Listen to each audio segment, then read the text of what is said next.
Many of my colleagues place me in the lunatic fringe for even suggesting that, but I think it's something that really needs to be carried forward and tested. So that may explain why we have such diametrically opposed realms of material culture, because this pottery has a much longer history on the landscape than this pottery. This stuff goes back to roughly 500 BC, and we can see it evolving in the western Great Lakes, ultimately culminating in these collard wares like point solid collard. So these things are equally at home on the sites on the Menominee Reservation and all of those sites that I showed you along the Menominee River. In between those two areas, we have much less data, of course, because there are urban centers in the Nicolet National Forest, and that landscape has been incredibly modified. Next, please. Now, this knowledge was never lost, and it's true that radiocarbon dating, we can place these raised agricultural fields up to about AD 1650. This is an image that exists in Alanson Skinner's photo album, pictures that he took on the Menominee Reservation back in 1919 and earlier. And he pays special homage to one man known as Silman Jim, who he calls, this gentleman right here, who he called the most traditional of all Menominees, was a member of the Wabino cult, and this is Silman Jim's camp that Skinner describes in his book on Menominee material culture.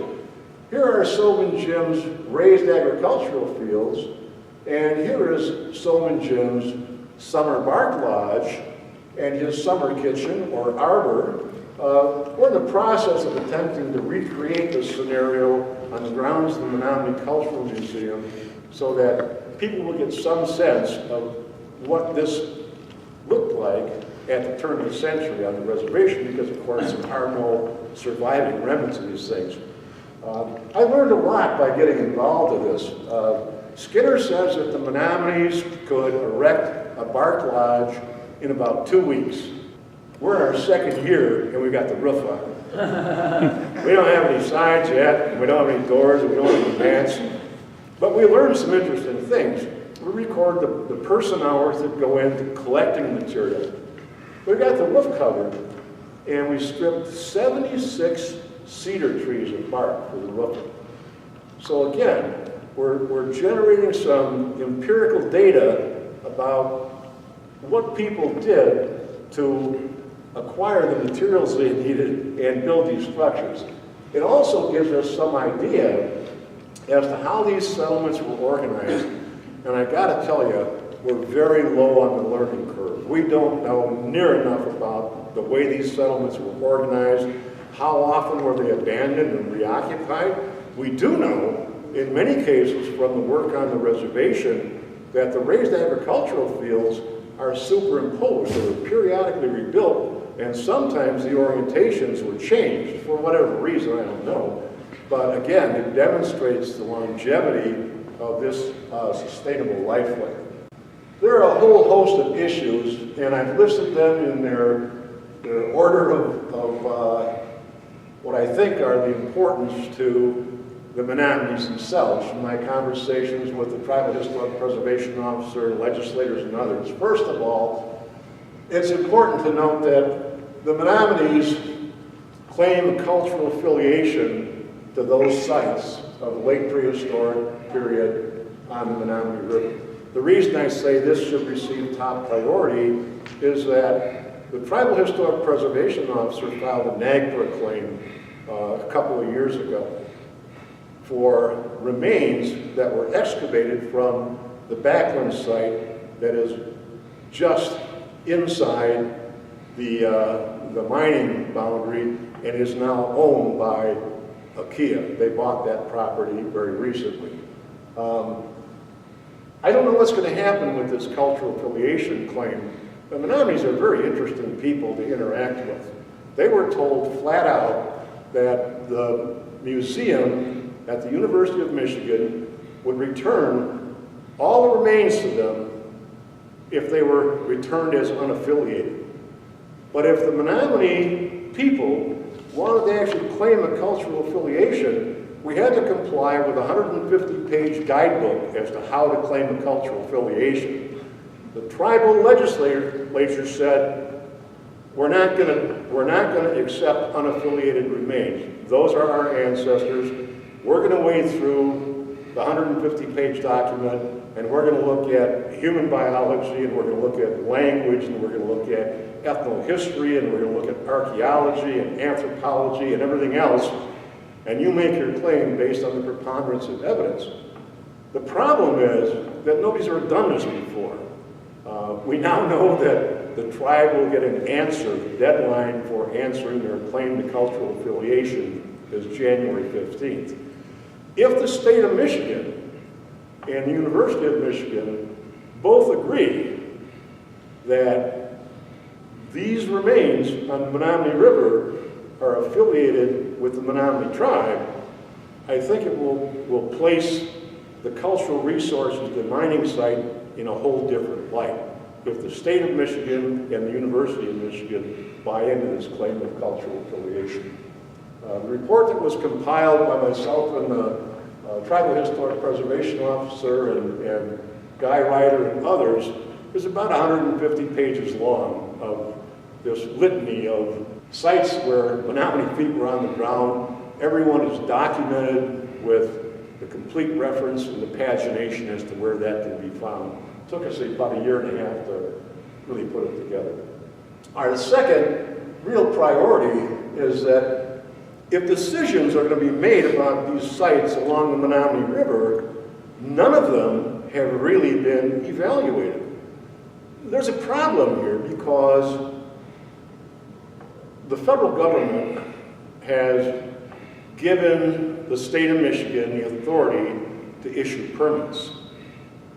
In their issuance of permits, they have said that the National Historic Preservation Act of 1966, as amended, doesn't apply in Michigan. So this is not a Section 106 undertaking, in spite of the fact that there's this incredible archaeological landscape with multiple sites, raised agricultural fields, burial sites, village sites. No Section 106 of the National Historic Preservation Act.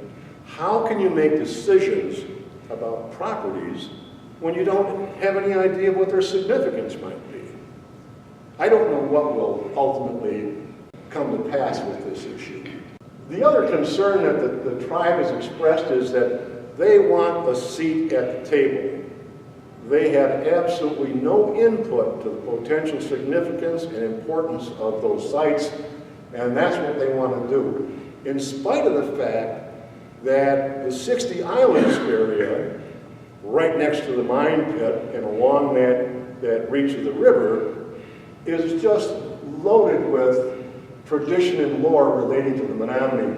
I've cited one here, that if you want to read it, it's a long narrative about the Dog's Belly. It was published in the Marinette Eagle Star in 1929, and then republished by the Marinette County Historical Society in 1988. It gives this long story about a vain, but very lovely Menominee girl who had wonderful flowing locks of hair.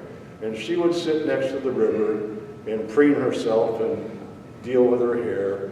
And when it came her time to fast, she sat there for 10 days without having any kind of input. Nothing spiritual happened, so she extended her stay and then told her parents, I'm being taken away. And she was taken away by spirits to the 60 Islands area and shown by those same spirits the bounty of this area, and was told to go back to the mouth of the Menominee River and bring her family to live here at 60 Islands.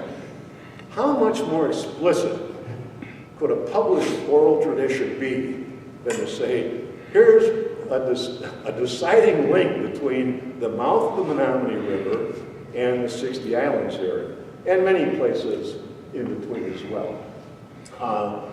The fourth issue, and again, I think one that's very important depending on who you talk to in the tribal legislature, tribal government, elders, younger people.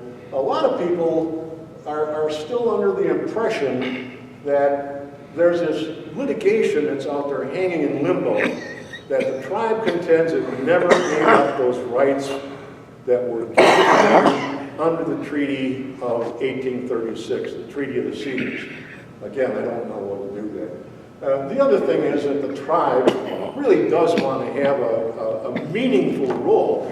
What typically happens is, of course, that the killer wants to build a mine. They know they got to do some kind of cultural resources stuff. They hire a firm from Ohio who gets a subcontractor from Michigan who comes in and does the minimum amount of work necessary to say, okay, we've considered cultural resources. I actually had a gentleman from the Michigan Department of Environmental Quality sit down with me across the table and say, we're going to protect all these sites. There's not going to be any impact. And I just looked at him as though I thought the guy was on acid. It's incredible. Here you've got 800 acres or 600 or 500 or however many they're not lying about now on, and there's hole in the ground that's monstrous and a dike, and this guy's telling me, well, there's no impact to this landscape. I don't think the tribe is willing to accept that conclusion. Finally, the unresolved issues, and notice how humble I am because I put them at the bottom. Those are my issues. This is why I think these sites are important as an archaeologist and anthropologist. First of all, it really pushes the northern limits of maize agriculture. And if nothing else, we have lessons to learn from the way in which these people took soils that have been characteristically described as absolutely impossible to farm and whatever, yet these guys did it for 800, 900, or 1,000 years. I worked with a colleague from the University of Wisconsin-Madison who was a crazed geographer in soil science, but he's a brilliant guy. And he has done a lot of work in terms of the soil chemistry and the soil structure and the nutrients. These people modified these soils to the point where they're organically enriched. We even think we have some evidence from one of the sites of biochar, which is so well known in the Amazonian uplands in South America as a way, again, of increasing nutrients. What we also see on these sites is extensive evidence of continued burning, and fire is part of the management tool for this gardening system. We collect soil samples and send them off to two places, the Smithsonian Institution, Laboratory for Tropical Plant Research in Panama, and they chemically treat them and lift what are known as phytoliths out of the soil.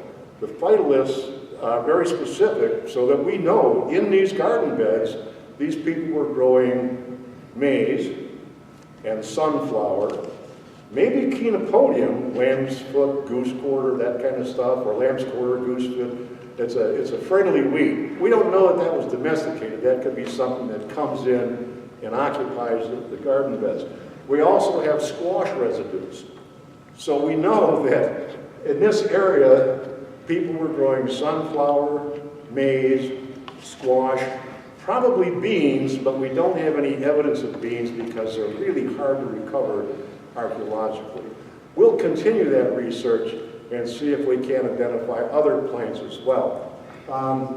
One of the other things that is so curious about this is that when I sent the first set of samples off to Dolores Paperna with the Smithsonian, she said, I'm a tropical plant person, and there's some kind of stuff here that looks like it might be wild rice. Could they be growing wild rice? And I said, no, these are not wet sites. They're well elevated. And when Mr. Ryder walked into the office, I was all excited and jumping up and down. I said, Guy, what's this all about? He said, Oh yeah, he says, I know an Ojibwe guy that dumps his chaff and aerates his soil after processing his wild rice, mixing it in to create the aeration.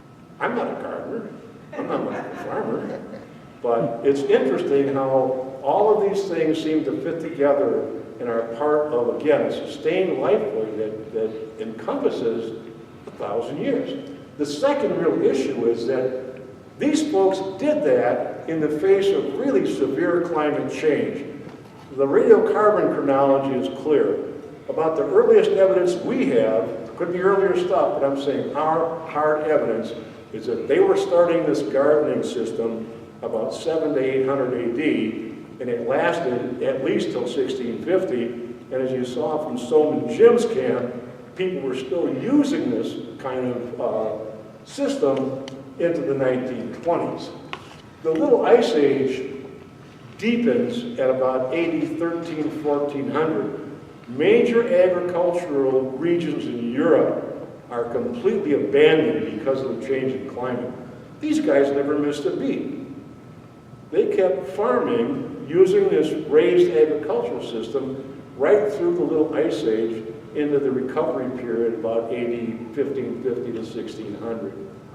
So, well, the third issue for me is Menominee culture history.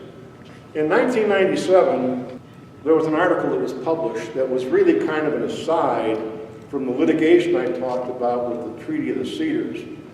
The Wisconsin Attorney General contacted Dr. Ronald J. Mason, who was really the premier Great Lakes archaeologist.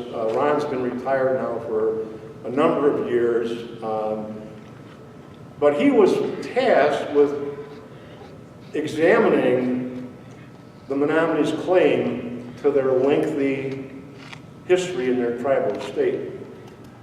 And he came up with an alternative hypothesis that essentially said the Menominee folks came from the east and got here a couple generations before Nicolay and his cohorts showed up, or maybe Eddie and Brule about 1610.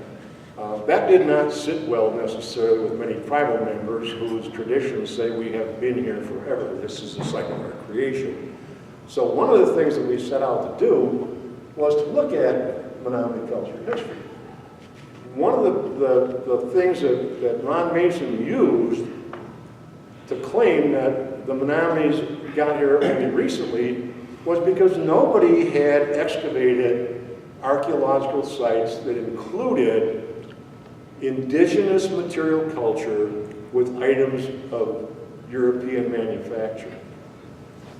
That was one of the problems that we took on with our student group in 2012, 13, and 14, working at Peshtigo Point, right down from the mouth of the Menominee River. And what we found were 17th century artifacts with items of material culture made by indigenous people in the lake. In other words, those sites that were occupied from the mouth of the Menominee River all the way down to Suamico are out in the drink in Lake Michigan because of the changing lake levels and the erosion shoreline. We have gun parts. We have hand-forged hinges and lintels from cabins. We have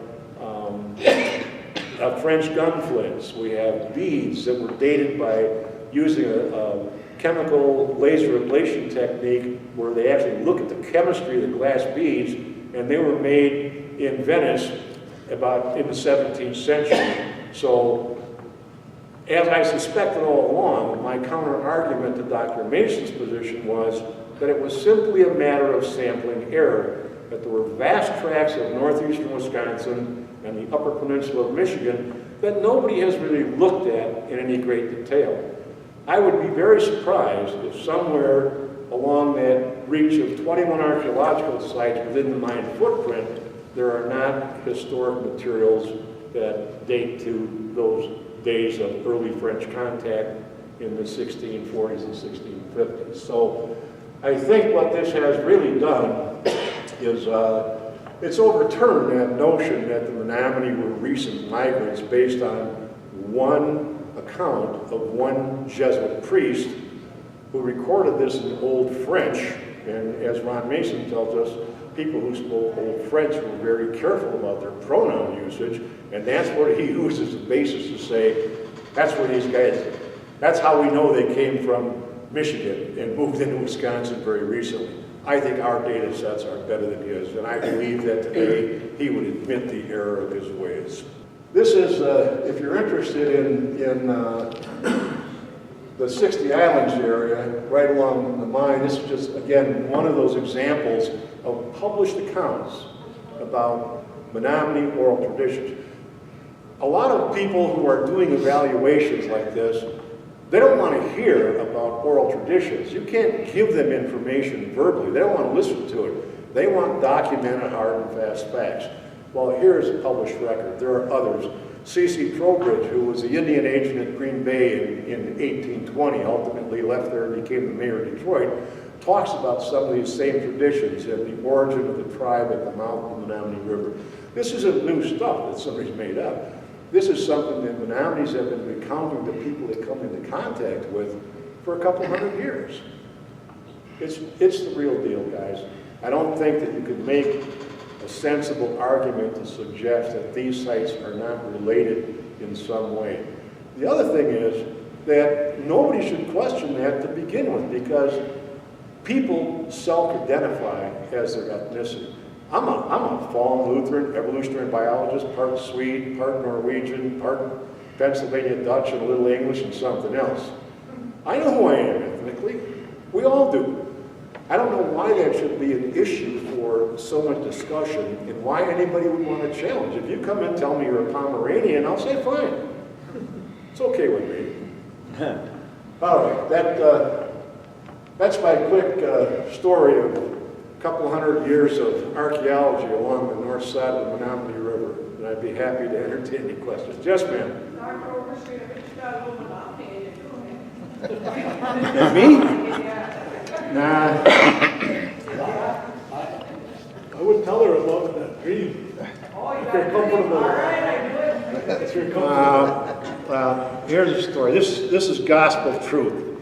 I don't ever say this when I go to Watchman conventions because they run me up. I went to the Tribal Historic Preservation Officer a number of years ago, and I told him, I said, you know, I worked up in that area in the 1980s. I did survey work for the hydro relicensing for the Chalk Hills and the White Rapids hydroelectric projects. And I remember visiting this site where there were these dance rings. And my son and I drove up there on the 4th of July. We couldn't find him, and I'm kind of going crazy. But I keep having this dream about you and I walking across that site where these dance rings are, and now I'm unable to relocate it. Again, serendipity. My son and I went back to the office at the college. We were off on the 4th of July. I was online looking at something, and I looked at a county tourist guide that gave specific directions. Take 141 north to Wasaki, turn right at the fairgrounds, follow Squaw Creek Road to whatever, and there's the dance rings. I said, well, damn, how about that? So I told him, I said, I know where they are. Let's go there. And we went there, and what David told me was, he said, there's a reason for that. There's a big Medewin Lodge cemetery next to those dance rings. One tombstone. All grave shafts. Fortunately, the landowner, who was a retired Chicago policeman, preserved that locality and fenced it and took care of it for many, many years. But I kept having this recurring dream that I was walking across that site with the Tribal Historic Preservation Officer.